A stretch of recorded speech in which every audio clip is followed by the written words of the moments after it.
العزيز الغفار الذي خلق الليل والنهار وجعل الشمس والقمر ضياء للبشر والصلاة والسلام على سيدنا محمد النبي المختار الذي يرجو الناس شفاعته يوم المحشر.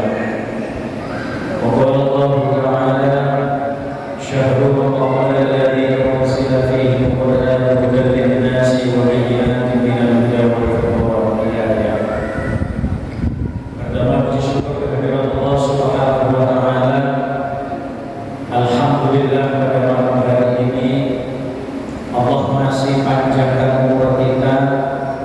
Allah masih berikan kesehatan dan kesempatan kepada kita sehingga kita semuanya sama-sama bisa hadir di rumah Allah dalam rangka menunaikan kewajiban kita sholat isya, dan insya Allah akan kita lanjut dengan sholat asar berjamaah. Kedua kalinya sholat terkirim salam tetap terlimpah curah kepada Rasulullah Sallallahu Alaihi Wasallam dengan ucapan Allahumma sholli ala Muhammad wa khilati adrikni ya Rasulullah.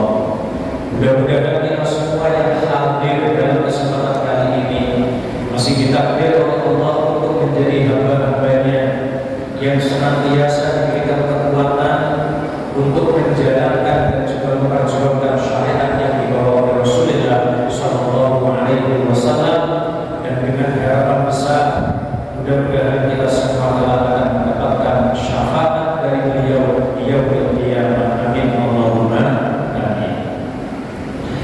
Jamaah hadirin rahimakumullah,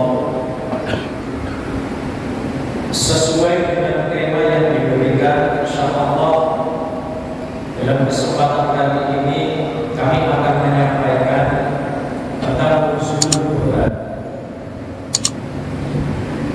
Ramadan banyak sekali nama-nama yang itu disematkan untuk bulan suci Ramadan.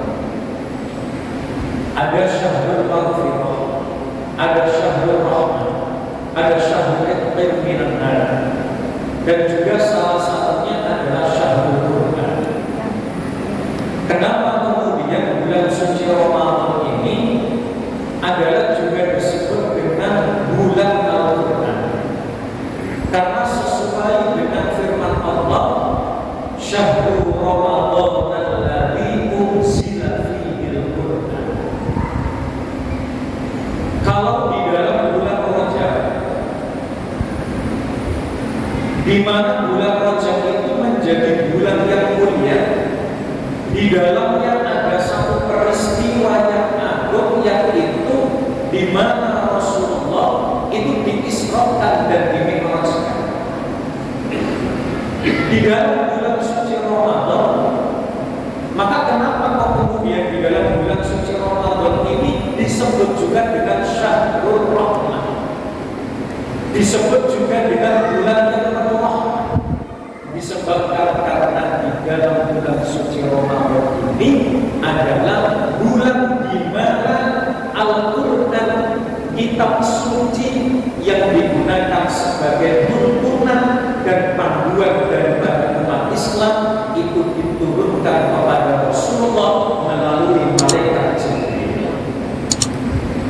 Jamaah hadirin rahimakumullah,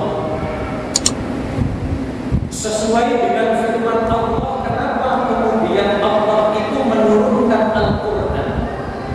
Syahrul Ramadan alladzi unzila fihi al-Quran hudan linnas. Al-Quran itu Allah turunkan tidak lain dan juga tidak bukan adalah hudan linnas, sebagai petunjuk.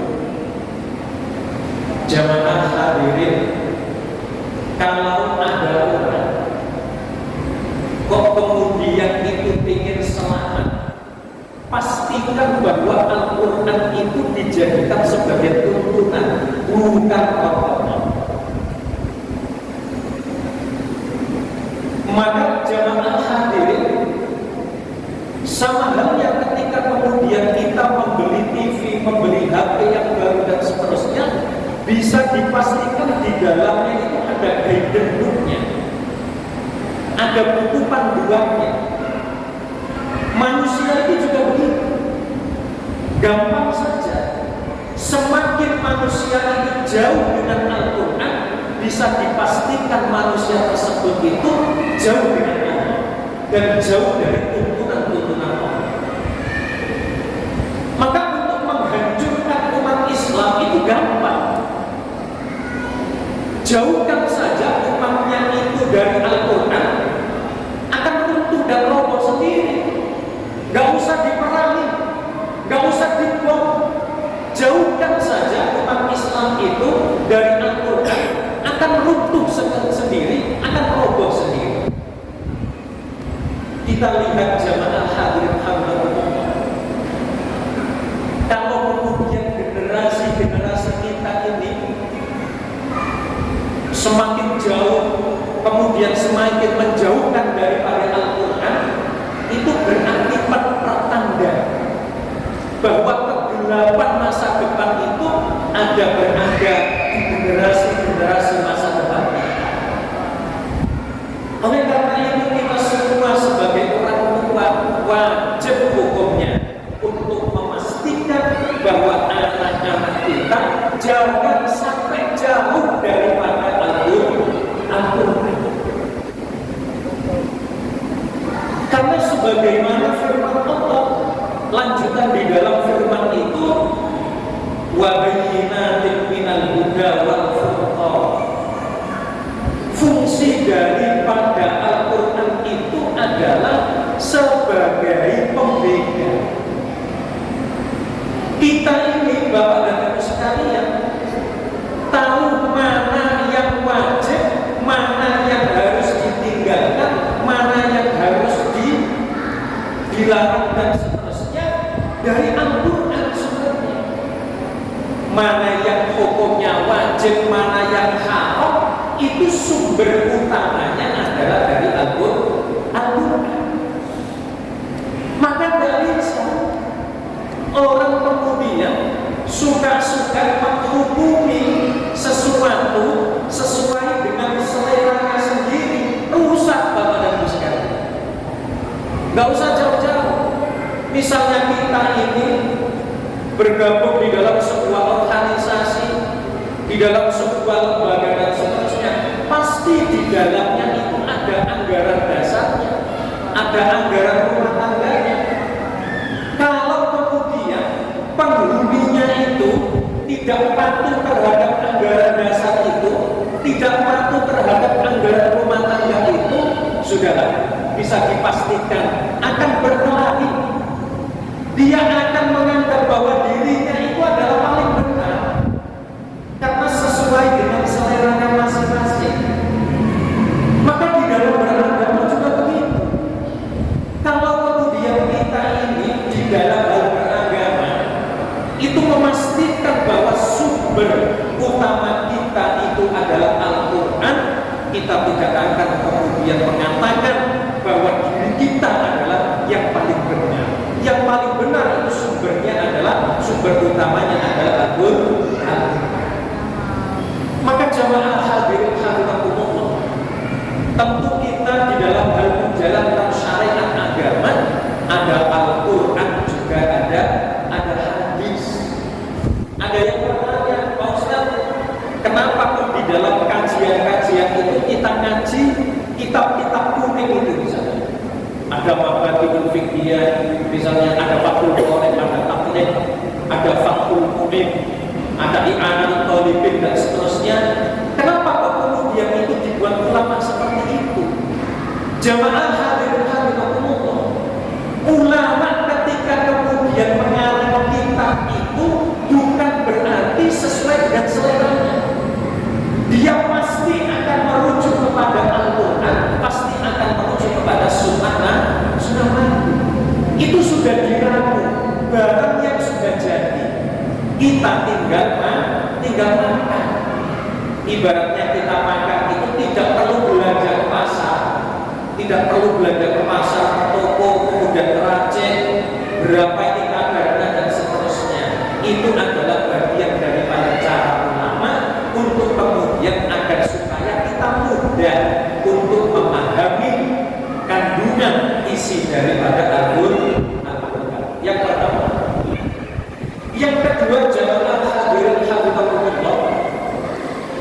Di dalam Al-Quran Allah berfirman, wa munazzilu minal Qur'ani ma huwa shifaa'un wa rahmatul lil mu'minin. Al-Quran itu selain menjadi petunjuk, selain menjadi pembeda, Al-Quran itu juga menjadi penawar, menjadi obat Bapak dan Ibu sekalian. Kita ini di dalam hal mengarungi kehidupan di dunia ini pasti menemukan masalah. Ada saja kendala-kendala yang kemudian itu kita hadapi. Tapi jangan salah Bapak dan Ibu sekalian, Allah sudah memberikan obatnya, Allah sudah memberikan penawarnya. Kalau kemudian kita ini mempunyai hati yang gelisah, hati yang gundah-gulana, atau kemudian penyakit-penyakit hati yang lainnya, punya penyakit iri, punya penyakit dengki dan seterusnya, bacalah Al-Quran. Banyak Bapak dan Ibu sekalian, orang itu ketika kemudian mengalami kesusahan, dikira ketika dia refreshing itu selesai masalahnya. Ternyata setelah refreshing balik pulang, masalahnya tumbuh. Tapi kalau kemudian setiap masalah itu adalah kemudian kita pasrahkan kepada Allah dengan memperbanyak kita membaca Al-Quran, nanti Allah akan memberikan solusi, memberikan ketenangan kepada kita. Selain menjadi obat, selain menjadi penawar, Al-Quran adalah juga menjadi rahmat Bapak dan Ibu sekalian. Maka kalau kemudian kita ini berpikir hidup kita ini dirahmati oleh Allah, diridhoi oleh Allah, maka banyak-banyaklah membaca Al-Quran. Jamaah hadirin hafizakumullah, Rasulullah sallallahu alaihi wasallam bersabda, "Iqra'u al-Qur'ana fa innahu ya'ti yaumal qiyamati syafi'an li ashabi." Bacalah kalian Al-Quran, karena sesungguhnya Al-Quran itu nanti kelak akan datang kepada orang yang senang membaca Al-Quran dengan membawa syafaat. Jamaah hadirin hadiratullah, kelak nanti di yaumil qiyamah sudah digambarkan bagaimana kemudian pedihnya, sakitnya, panasnya, susahnya kelak di yaumil qiyamah, sampai digambarkan jarak antara manusia dengan matahari itu hanya hitungan jengkal. Itu pertanda bahwa apa? Bahwa sebegitu gentingnya ketika kemudian yaumil qiyamah kelak. Maka jemaah hadirin hadiratullah, bisa jadi kita juga tidak tahu amal-amal kita yang mana yang itu diterima oleh Allah. Tapi yakinlah, ketika kemudian kita ini lebih senang membaca Al-Quran, memperbanyak membaca Al-Quran, maka Al-Quran ini kelak nanti akan datang memberikan syafaat kepada orang-orang yang itu membaca Al-Quran. Jamaah hadirin hadiratullah, oleh karena itu peringatan nuzulul Quran ini bertujuan untuk apa? Tujuannya adalah agar bagaimana kemudian kita semakin mencintai Al-Quran, semakin senang dengan Al-Quran. Rasulullah sallallahu alaihi wasallam bersabda, "Nawwiru buyutakum bitilawatil Quran." Sinarilah rumah-rumah kalian dengan membaca Al-Quran. Jamaah hadirin hadiratullah, rumah yang di dunia meskipun lampunya itu tidak terang, tapi rumah tersebut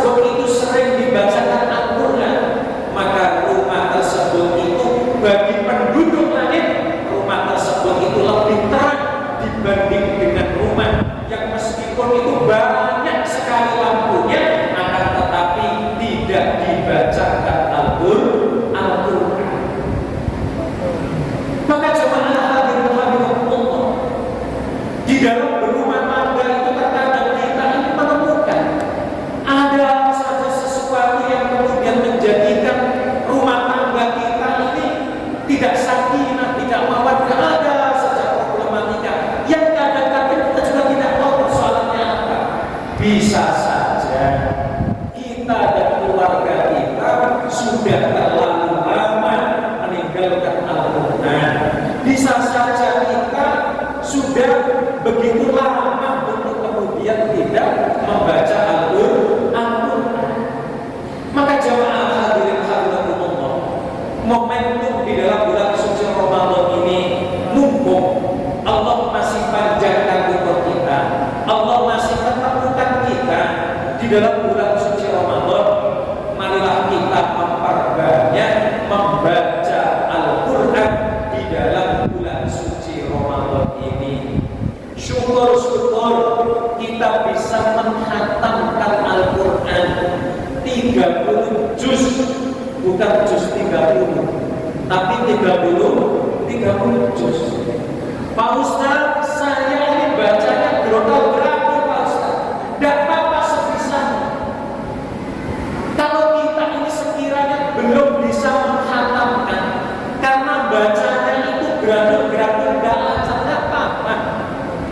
Tidakkah kemudian Rasulullah juga bersabda, ahabbul a'mali indallahi adwamuha wa iqallah. Amal yang itu dicintai oleh Allah adalah amal yang itu langgeng, yang istiqomah, meskipun itu hanya sedikit. Maka di dalam bulan suci Ramadan ini, kalau kemudian kita ini satu hari itu belum bisa 1 juz, ya setengah juz. Kalau belum bisa setengah juz, ya 1 halaman. Kalau tidak bisa juga 1 halaman, setengah halaman. 1 hari 1 malam. Kalau kemudian 1 hari 1 malam, setengah halaman kok nggak bisa, pandang itu Al-Quran, kemudian bilang kepada diri kita sendiri, ya Allah, dosa apa yang telah saya lakukan sehingga untuk membaca Al-Quran sehari semalam setengah halaman saja ketika mampu. Maka jamaah hadirin rahimakumullah, insya Allah dengan pertolongan Allah, dengan mampunah Allah, mudah-mudahan di dalam bulan suci Ramadan ini Allah mudahkan kita semua, Allah berikan kesehatan kepada kita semua, Allah berikan kekuatan kepada kita semua untuk lebih banyak membaca Al-Quran. Dan mudah-mudahan keluarga kita, anak-anak kita, anak cucu kita, semua generasi-generasi kita semua dijadikan sebagai generasi-generasi yang cinta kepada Al-Quran. Dan mudah-mudahan sebab dengan Al-Quran kita semua nanti mendapatkan syafaat dari Rasulullah SAW